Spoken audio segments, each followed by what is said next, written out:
नमस्कार दोस्तों। BPSC mains को ध्यान में रखते हुए साइंस एंड टेक्नोलॉजी के अंतर्गत जितने भी इंपॉर्टेंट प्रश्न हैं सबको हम लोग बारी बारी से कंप्लीट कर रहे हैं जो इस बार बीपीएससी में पूछा जा सकता है। संभावना जताई जा रही है कि 12-12 एक प्रश्न 14 नंबर का पूछा जा सकता है। 38 नंबर का एक सेक्शन में कंप्लीट होगा ये पूरी तरीके से। हो सकता है कि 12-12 और एक प्रश्न 14 नंबर का पूछा जा सके, ऐसी संभावना जताई जा रही है। पहला प्रश्न यहाँ पे देख पा रहे, बिहार में कौशल विकास के संदर्भ में विज्ञान और प्रौद्योगिकी की भूमिका बताना है। उसके बाद से दूसरा है, बिहार में ग्रामीण अर्थव्यवस्था के संदर्भ में विज्ञान एवं तकनीक की भूमिका और बिहार के अवसंरचना परिवर्तन में विज्ञान और प्रौद्योगिकी की भूमिका। काफ़ी इंपॉर्टेंट प्रश्न है। चलिए सबको हम लोग ठीक है बारी बारी से देखने का प्रयास करते हैं। सबसे पहले है यहाँ पे बिहार में कौशल विकास के संदर्भ में विज्ञान और प्रौद्योगिकी की भूमिका। तो शॉर्ट में हमेशा आपको ध्यान में रखना है कि इंपॉर्टेंट बातों को ही लिखते चले। पॉइंट में लिखेंगे या फिर छोटा छोटा पैराग्राफ बना के लिखेंगे तो और भी अच्छा हो सकता है, लेकिन कहानी यहाँ पे नहीं लिखना है। जैसे कि 38 नंबर में जो सवाल मैं बताता था अधिकतर कहानी होता था, इसमें थोड़ा तथ्यात्मक चीज़ों का प्रयोग करने की कोशिश ज़रूर कीजिए। तो यहाँ पे सबसे पहले हम लोग बात करते हैं बिहार में कौशल विकास के संदर्भ में विज्ञान और प्रौद्योगिकी की भूमिका। तो बिहार में देखिए बहुत यह इम्पोर्टेंट रोल प्ले कर सकता है। बिहार में बहुत इम्पोर्टेंट रोल प्ले कर सकता है क्योंकि बिहार जो है अभी देखा जाए वर्तमान में ठीक है तो भारत का एक बहुत बड़ी आबादी वाला यहाँ पे राज्य बन गया है और आर्थिक रूप से बिल्कुल पिछड़ा है। तो नंबर 1 है यहाँ पे जनसंख्या। जनसंख्या यहाँ पे बहुत अधिक है। इसके साथ साथ पॉपुलेशन डेंसिटी भी यहाँ पे बहुत अधिक है और ये पूरी तरीके से क्या है अभी भी आर्थिक रूप से पिछड़ा है। तो आर्थिक रूप से पिछड़ा है, एजुकेशन के दृष्टिकोण से पिछड़ा है, इसमें नो डाउट। तो यहाँ पे अगर इनको वेल एजुकेट यहाँ पे बनाया जाए, साथ में यहाँ पे इनको सही तरीके से कौशल प्रशिक्षण पे बल दिया जाए, तो यहाँ से भारी मात्रा में यहाँ पे ध्यान रखिएगा ठीक है रोजगार जनरेट हो सकता है, रोजगार भी यहाँ पे मिल ही सकता है। और ऐसे में जब ये दोनों एक्टिविटी होगा तो राज्य का भी तो विकास होगा।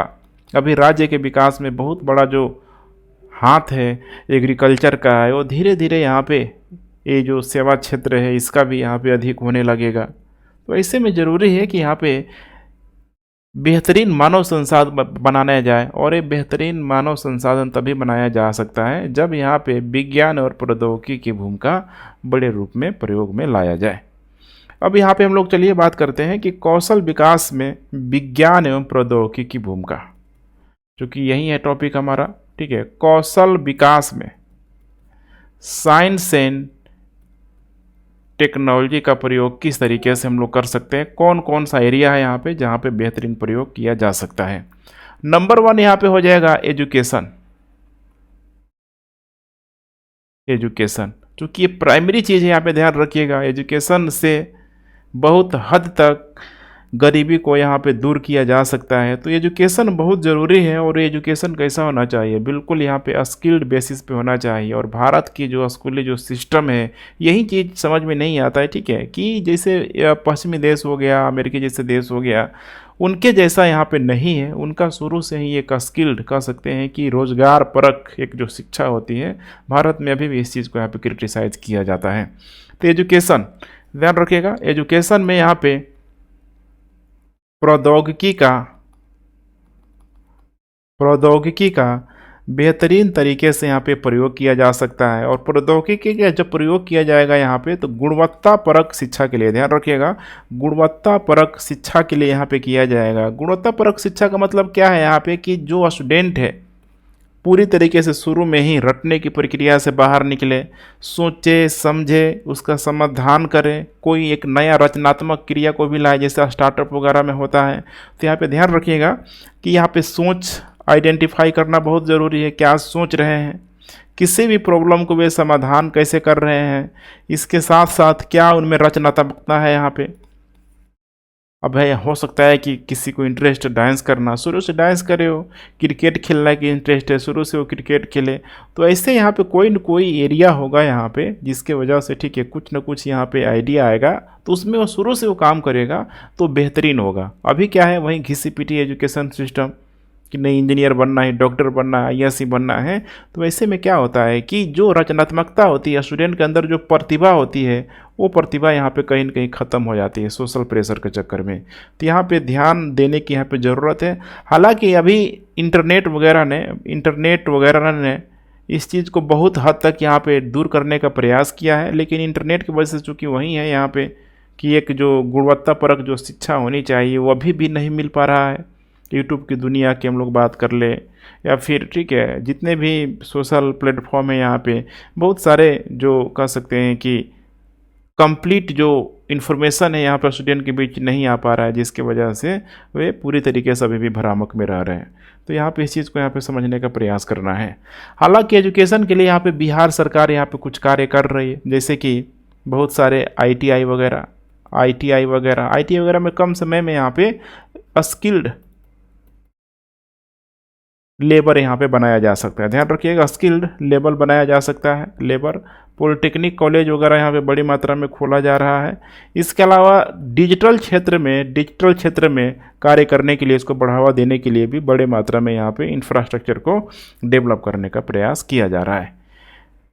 दूसरा यहाँ पे सेक्टर हो जाएगा यहाँ पे उद्योग का क्षेत्र। और जैसे पता है आपको कि उद्योग में बिहार में अगर देखा जाए तो उतनी बड़ी मात्रा में तो है नहीं, लेकिन बिहार में जो बड़ी जो जनसंख्या है जो पलायन कर रही है, माइग्रेशन कर रही है दूसरे राज्यों में, वो बहुत अधिक स्किल्ड नहीं होती है। आप कह सकते हैं कि यहाँ पे बिहार के जो लेबर होते हैं, ठीक है, कह सकते हैं कि अकुशल होते हैं। सिर्फ उनके पास देखा जाए तो जनरली फिजिकल वर्क उनके पास होता है।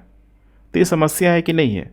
अब यही है, अकुशल लेबरों को यहाँ पे कुशल लेबर में परिवर्तित करने की यहाँ पे ज़रूरत है। यहाँ पे ध्यान रखिएगा, स्किल्ड लेबर में परिवर्तित करने की ज़रूरत है, तभी जाके उनको बड़ी मात्रा में रोज़गार मिलेगा।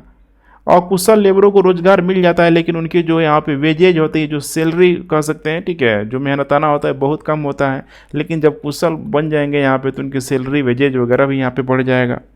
तो यहाँ पे इसको कैसे बढ़ाया जा सकता है, बेहतर किया जा सकता है? तो यहाँ भी ज़रूरी है कि विज्ञान एवं टेक्नोलॉजी का प्रयोग करके बहुत हद तक उनको स्किल्ड कुशल यहाँ पे बनाया जा सकता है। ठीक है, अब इससे क्या होगा, जब कुशल हो जाएंगे वे तो यहाँ पे रोजगार का अवसर भारी मात्रा में सृजित होगा। जैसे कि एक एग्जाम्पल के तौर पे हम लोग समझने का प्रयास करें, एग्जाम्पल के तौर पे कि अगर कोई यहाँ पे कह सकते हैं एक सॉफ्टवेयर इंजीनियर बनना चाहता है, सॉफ्टवेयर इंजीनियर बन सकता है, प्रोग्रामर बनना चाह रहा है, आईटी पेशेवर बनना चाह रहा है, अलग अलग क्षेत्रों में इंफॉर्मेशन टेक्नोलॉजी संबंधित कोई कार्य करना चाह रहा है। तो यहाँ पे अगर इस चीज़ को अभी से स्किल्ड किया जाए तो वो चीज़ संभव पूरी तरीके से यहाँ पे हो सकता है। उसी तरीके से यहाँ पे कृषि का भी क्षेत्र हो सकता है, जैसे मैं यहाँ पे, ठीक है, दूसरे स्लाइड में लिख रहा हूँ। कृषि के क्षेत्र में साइंस एंड टेक्नोलॉजी का बेहतरीन तरीके से यहाँ पे प्रयोग किया जा सकता है। जैसे कि ठीक है, बिहार में कृषि को लेकर बहुत अधिक समस्या नहीं है। मैंने रियल अगर देखा जाए तो बिहार में लोगों का जो पेट भर रहा है उसका प्राइमरी कारण है कृषि बिल्कुल बिहार में एक वरदान के रूप में यहाँ पे मौजूद है। लेकिन ज़रूरी हो जाता है कि उस कृषि से प्रोडक्टिविटी को, उत्पादन को और अधिक बड़े मात्रा में बढ़ाया जाए। और उत्पादन तभी बढ़ेगा जब साइंस एंड टेक्नोलॉजी का भारी मात्रा में प्रयोग किया जाएगा। जैसे कि यहाँ पे कुछ एग्जाम्पल के तौर पे आप देखने का प्रयास करें, जैसे कि मिट्टी की जांच, जो सॉइल की जो जांच होनी चाहिए, क्या है इसमें न्यूट्रिशन की मात्रा, एनपीके की मात्रा क्या है, यहाँ पे इन मिट्टियों में किन किन न्यूट्रिएंट्स की यहाँ पे कमी ही अधिकता है, तो उसको यहाँ पे बैलेंस किया जा सकता है। यहाँ पे मिट्टी की जांच होगा तब यहाँ पे इसके अकॉर्डिंग यहाँ पे उर्वरक का भी प्रयोग किया जा सकता है।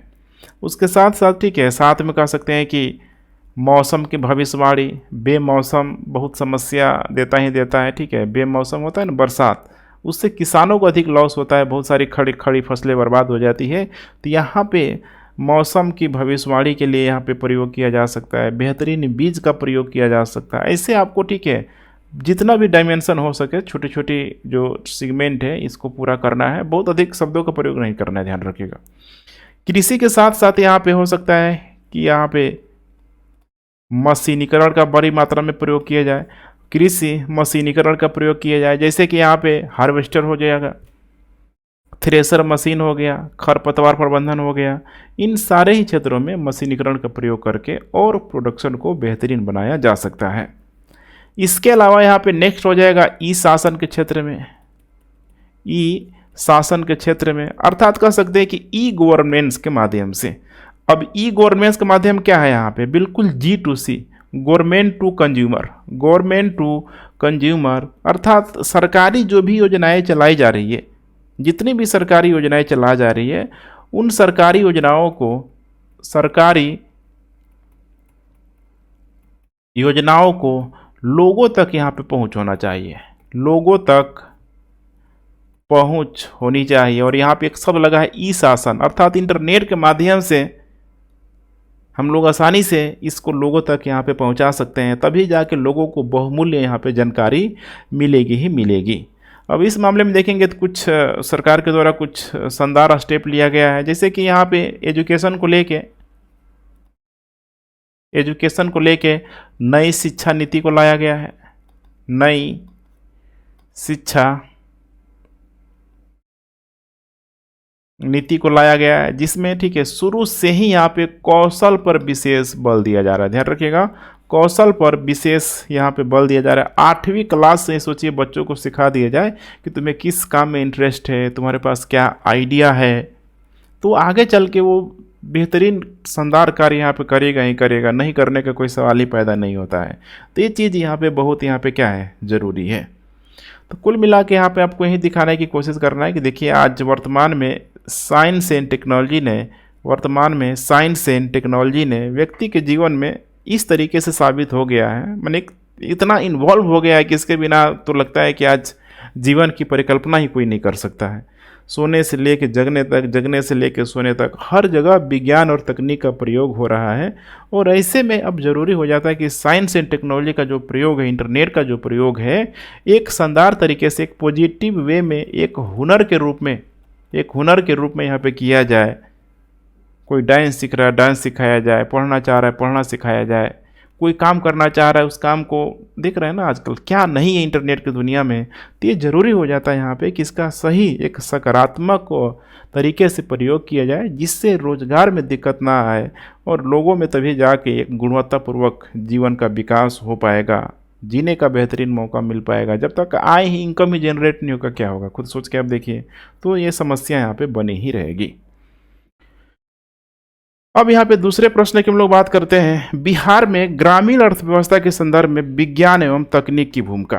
किसके संदर्भ में, तो ध्यान रखिएगा, ठीक है, ग्रामीण अर्थव्यवस्था के संदर्भ में विज्ञान एवं तकनीक की भूमिका। अब बिहार की हम लोग बात करें यहाँ पे, तो बिहार देख पा रहे हैं यहाँ पे गाँव की संख्या, ग्रामीणों की संख्या, गाँव की संख्या बहुत बड़ी मात्रा में आपको देखने के लिए मिल जाएगी।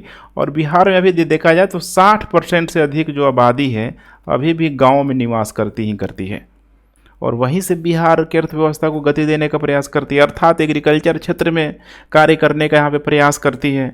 लेकिन सोचिए यहाँ पे कि वो जो एग्रीकल्चर क्षेत्र में गांव के लोग काम कर रहे हैं, क्या वो पूरी तरीके से वैज्ञानिक परक है, साइंस एंड टेक्नोलॉजी का क्या वहाँ पे प्रयोग हो रहा है।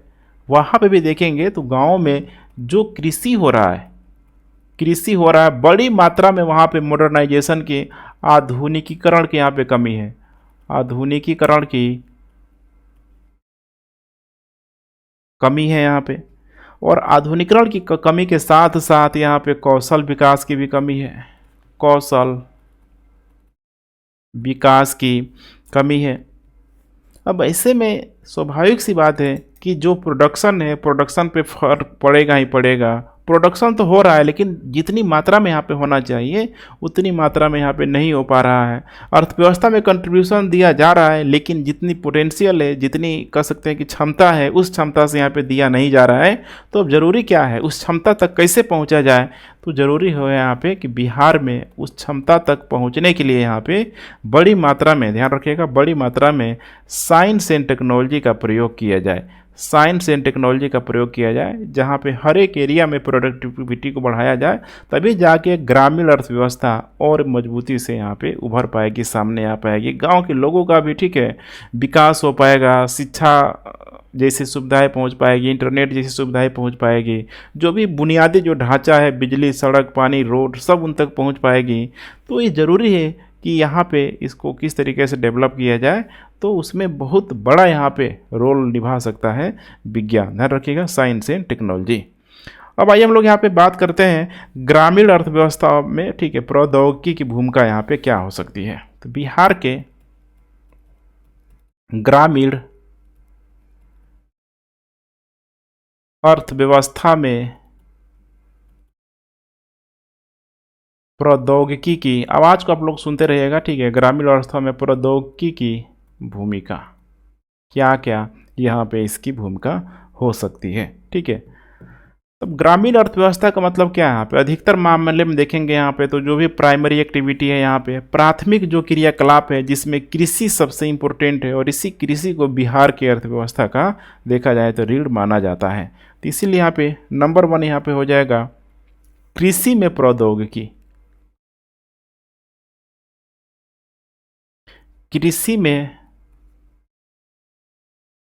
प्रौद्योगिकी का प्रयोग किया जाए, कृषि में प्रौद्योगिकी का प्रयोग किया जाए, तभी जाके कृषि में उत्पादन बढ़ेगा, और उत्पादन बढ़ेगा तो फिर गांव का पूरी तरीके से डेवलपमेंट हो पाएगा। अब इसके लिए ज़रूरी है कि कृषि में किस तरीके से प्रयोग किया जाए, जैसे कि कह सकते हैं कि उपजाऊ भूमि बनाने के लिए,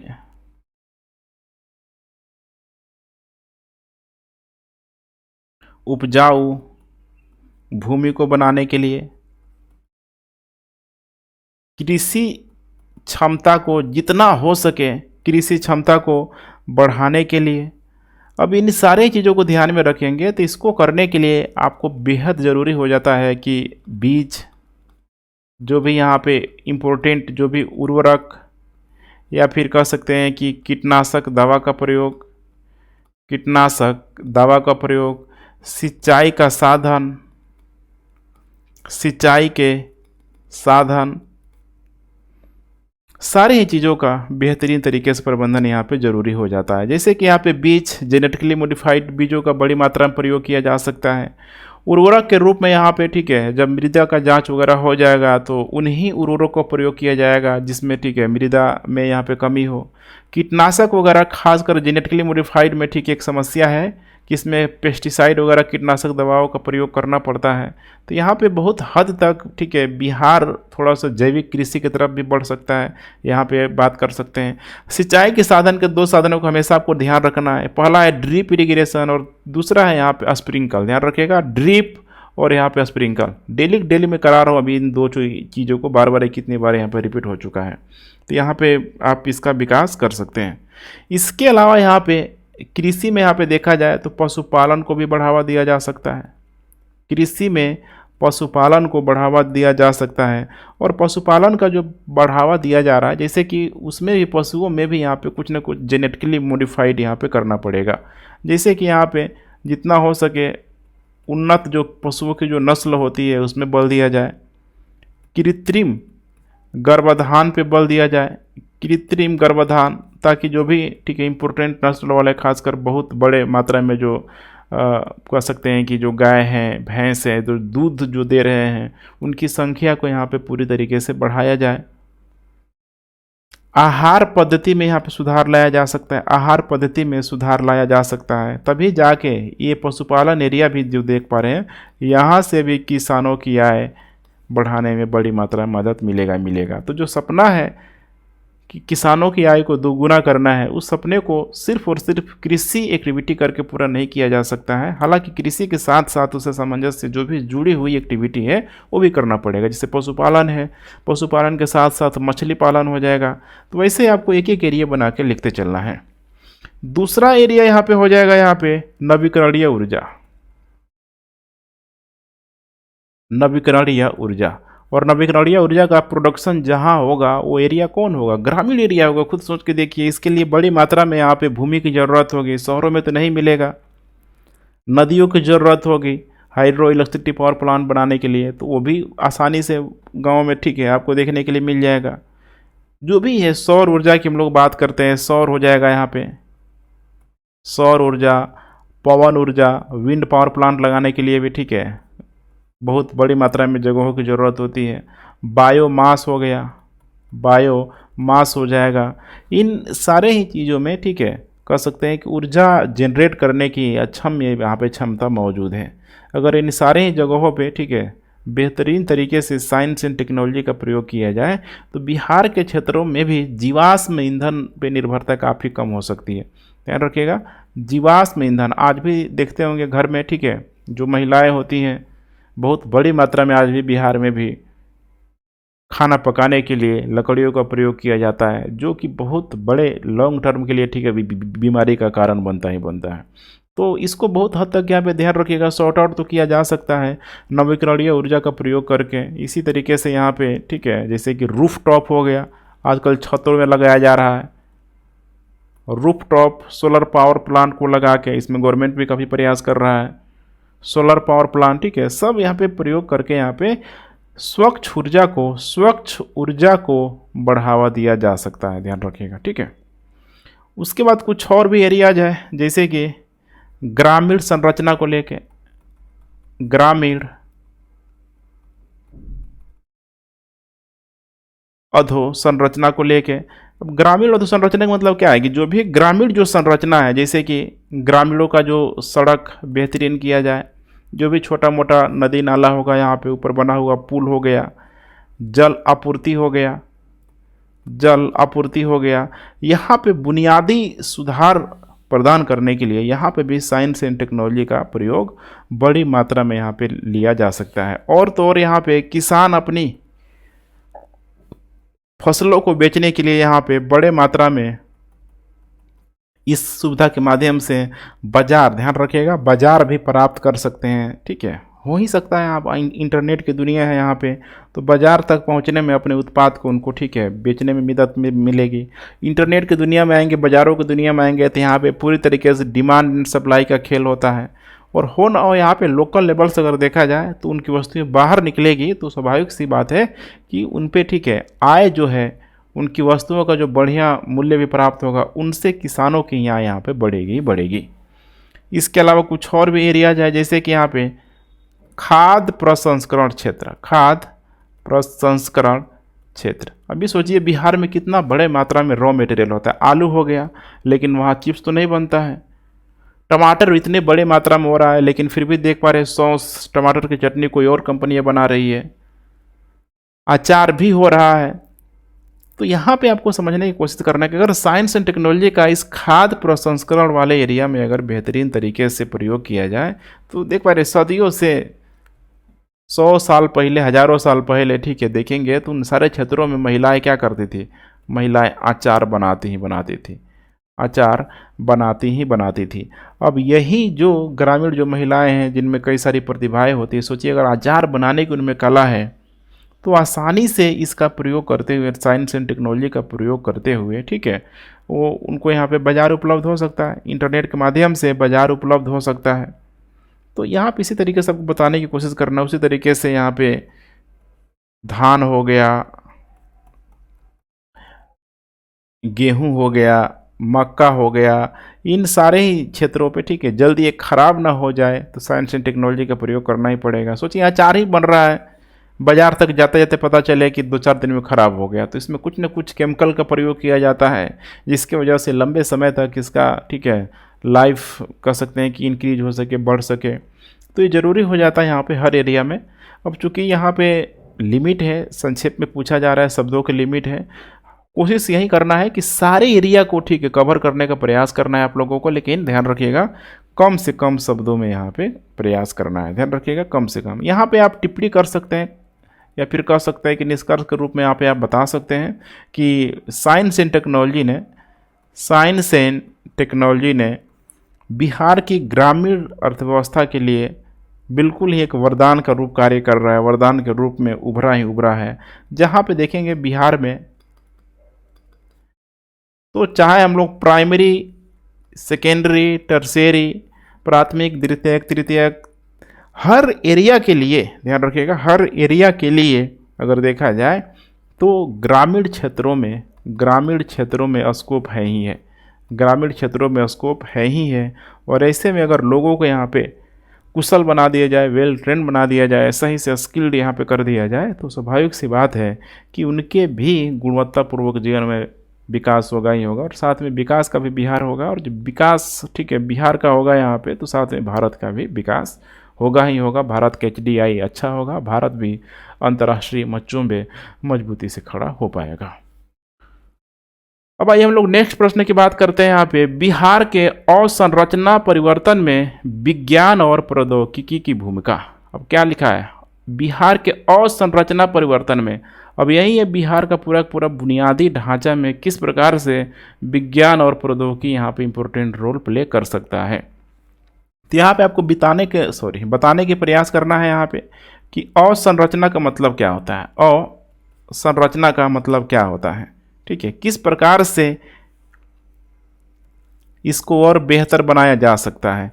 तो अवसंरचना का मतलब पूरा पूरा समझ रहे ना, एक ढांचा, बुनियादी ढांचा। अभी जैसे गांव में देखा हमने, छोटी छोटी सड़कें हैं, पुल है, जल आपूर्ति है, वैसे ही पूरे बड़े स्तर पे देखने का प्रयास कीजिए। जैसे कि परिवहन, राज्य परिवहन से बिहार को कितनी बड़ी मात्रा में आके इनकम हो रहा है, खुद आप सोच के देखिए, ठीक है। परिवहन, इसके अलावा संचार के साथ साथ यहाँ पे ऊर्जा, जल आपूर्ति, या फिर यहाँ पे हो सकता है प्रौद्योगिकी अर्थात सर्विस सेक्टर की भी हम लोग यहाँ पे बात कर सकते हैं। तो पूरा का पूरा यहाँ पे आपको दिखाई दे रहा है कि ये सब का सब क्या है, यहाँ पे पूरा पूरा ये अवसंरचना वाला क्षेत्र है। इसी को किस प्रकार से बेहतरीन किया जा सकता है। जब तक ये बेहतरीन नहीं होगा तब तक सोचिए किसी भी राज्य का विकास यहाँ पे नहीं हो पाएगा। तो इन्हीं सारे जगहों पे क्या करना है, तो साइंस एंड टेक्नोलॉजी का प्रयोग करना है। किस तरीके से प्रयोग किया जाएगा अलग अलग एरियाज में, चलिए हम लोग बात करते हैं। तो बिहार के बुनियादी ढांचे में विज्ञान और प्रौद्योगिकी का भूमिका, बुनियादी या फिर इसी को आप लिख सकते हैं, ठीक है, अवसंरचना में, ठीक है, विज्ञान, साइंस एंड टेक्नोलॉजी का जो भी रोल है सब यहाँ पे बताना है। तो जैसे यहाँ पे नंबर 1 है यहाँ पे परिवहन में बहुत हद तक यहाँ पे सुधार लाया जा सकता है। जैसे कि तेजी से नए राजमार्गों को बनाया जाना। पहले सोचिए हाथ से रोड बनाया जाता था, लेकिन आजकल मशीनीकृत हो गया है। अब मशीनीकृत से और इसको मशीनीकृत करने का प्रयास किया जा रहा है। तेजी से हर जगह को अगर रोड से यहाँ पे कनेक्ट कर दिया जाए तो छोटे छोटे लेवल पे ये अर्थव्यवस्था को पूरी तरीके से बूस्ट करेंगे ही करेंगे। नया राजमार्ग के साथ यहाँ पे जो भी पुल है, पुल का निर्माण, इसके अलावा यहाँ पे रेलवे का पूरी तरीके से आधुनिकीकरण यहाँ पे किया जा सकता है। इसके अलावा जो भी जलमार्ग है, ठीक है, खासकर इंटर स्टेट वाले जो भी यहाँ पे, ठीक है, जलमार्ग है, जैसे कि गंगा नदी में यहाँ पे जो जलमार्ग है, सोचिए ये जो जलमार्ग है एकदम गंगा होते चला जा रहा है, असम तक पहुँच रहा है, इलाहाबाद तक इधर पूरा पहुँच रहा है। तो यहाँ पे माल ढुलाई की मात्रा को, ठीक है, उसकी कॉस्ट को काफ़ी हद तक यहाँ पे कमी किया जा सकता है। तो यहाँ पे ज़रूरी यहाँ पे हो सकता है कि बेहतरीन तरीके से यहाँ पे साइंस एंड टेक्नोलॉजी का प्रयोग यहाँ पे किया जाए। इसमें एक चीज़ और किया जा सकता है कि राज्य के भीतर और राज्य के बाहर, ठीक है, GPS टेक्नोलॉजी का भी इसमें, ठीक है, प्रयोग किया जाए। ग्लोबल पोजिशनिंग, ठीक है, सिस्टम का भी यहाँ पे आसानी से प्रयोग किया जाए ताकि लाइव लोकेशन यहाँ पे ट्रैक हो पाए। तो बहुत यहाँ पे इन सारे जगहों पे परिवहन का प्रयोग करके, ठीक है, या फिर साइंस एंड टेक्नोलॉजी का प्रयोग करके यहाँ पे इसको बेहतरीन किया जा सकता है।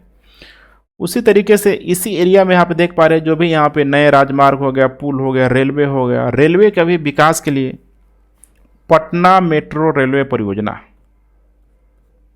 यहाँ पे मैं डाल दे रहा हूँ पटना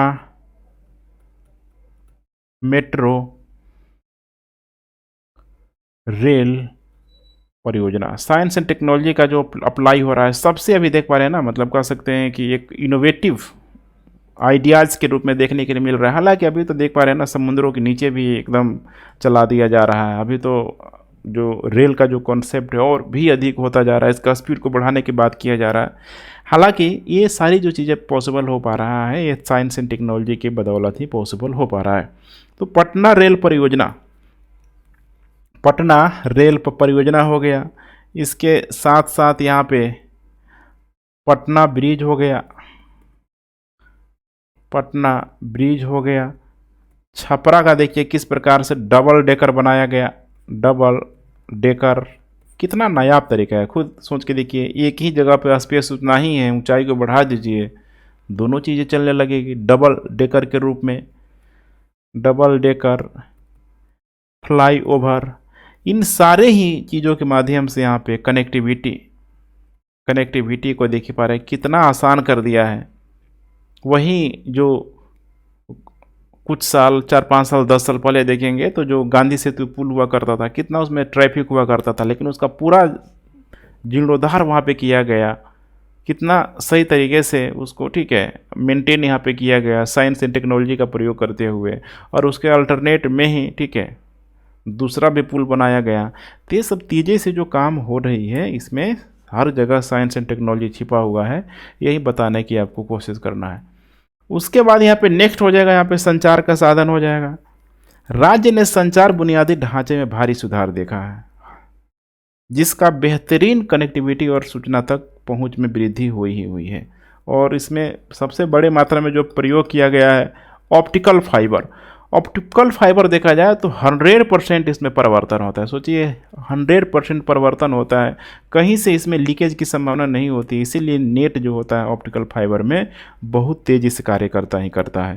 तो अब इस ऑप्टिकल फाइबर के माध्यम से ग्रामीण एरिया को भी जोड़ा जा रहा है, इंटरनेट वहाँ तक यहाँ पे पहुँच जा रहा है। तो लोगों के बीच क्या होगा, कम्युनिकेशन बढ़ रहा है, संपर्क बढ़ रहा है, और ऐसे में सरकार को भी अपनी योजनाओं को लोगों तक पहुंचाने में मदद मिलेगी। कुछ और भी एरिया है, देखते चलिए यहाँ पे। जैसे कि नेक्स्ट हो जाएगा ऊर्जा का एरिया। ऊर्जा का एरिया यहाँ पे जैसे कि अभी नवीकरणीय ऊर्जा पे बहुत बड़ी मात्रा में बल दिया जा रहा है। नवीकरणीय ऊर्जा में बड़ी मात्रा में बल दिया जा रहा है, जैसे कि, ठीक है, सौर ऊर्जा हो गया, पवन ऊर्जा हो गया, बायोमास हो गया। तो यहाँ पे ध्यान रखिएगा, नवीकरणीय ऊर्जा को यहाँ पे बड़ी मात्रा में ध्यान में रखा जा रहा है। और अभी इस ऊर्जा के लिए बिहार सरकार ने बहुत अच्छा काम किया है, जैसे कि स्मार्ट ग्रिड का जो कॉन्सेप्ट लाया है, स्मार्ट ग्रिड, इसके वजह से बिजली की दक्षता में बहुत हद तक यहाँ पे सुधार हुआ ही हुआ है।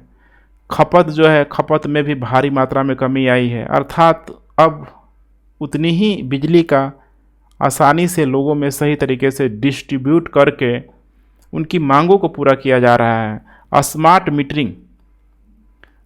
मीटरिंग हो गया, प्रीपेड मीटर हो गया, इन सारे ही चीज़ों के माध्यम से ऊर्जा में भी भारी मात्रा में सुधार हुआ ही हुआ है।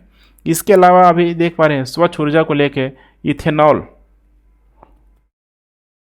इथेनॉल के प्रोडक्शन पे बहुत अधिक यहाँ पे बल दिया जा रहा है। और ये जो इथेनॉल है, बिल्कुल ध्यान रखिएगा, स्वच्छ ऊर्जा की कैटेगरी में आता है, स्वच्छ ऊर्जा की कैटेगरी में आता ही आता है। अभी पूर्णिया में इथेनॉल संयंत्र का जो विकास हुआ, बहुत अच्छा कार्य यहाँ पे हो सकता है। सिर्फ पूर्णिया में क्यों, बिहार के हर ज़िले में ये खुल सकता है, लेकिन ज़रूरी है इसके लिए जो भी रॉ मटेरियल चाहिए, ठीक है, गन्ना हो गया, मक्का हो गया, ऐसे बहुत सारे, ठीक है, चीज़ों के माध्यम से इथेनॉल को यहाँ पे बनाया जाता ही जाता है। उसके बाद नेक्स्ट हो जाएगा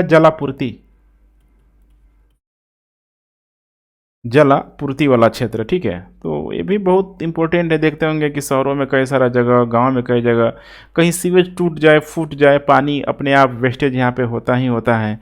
तो जल की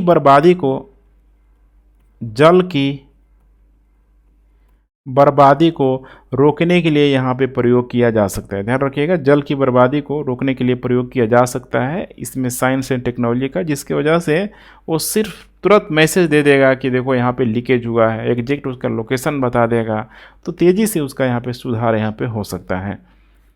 उसके बाद नेक्स्ट हो जाएगा शिक्षा और स्वास्थ्य का क्षेत्र। शिक्षा और स्वास्थ्य का क्षेत्र, अभी हम लोगों ने देखा भी था इसमें कि दूर दराजों तक शिक्षा को पहुंचाने के लिए इंटरनेट बहुत अच्छा कार्य कर रही है। स्वास्थ्य के क्षेत्रों में भी टेलीमेडिसिन का कॉन्सेप्ट आ गया है। टेलीमेडिसिन का मतलब सिंपल सा है, थोड़ा सा समझने का प्रयास कीजिए।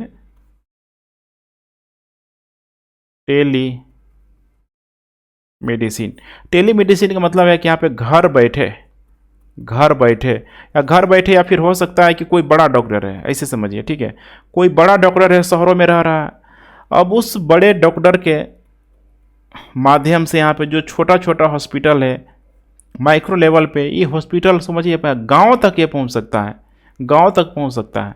तो आसानी से आप घर बैठे उसको इंटरनेट के माध्यम से, ठीक है, वीडियो रिकॉर्डिंग या फिर ठीक है लाइव आके यहाँ पे बात कर सकते हैं।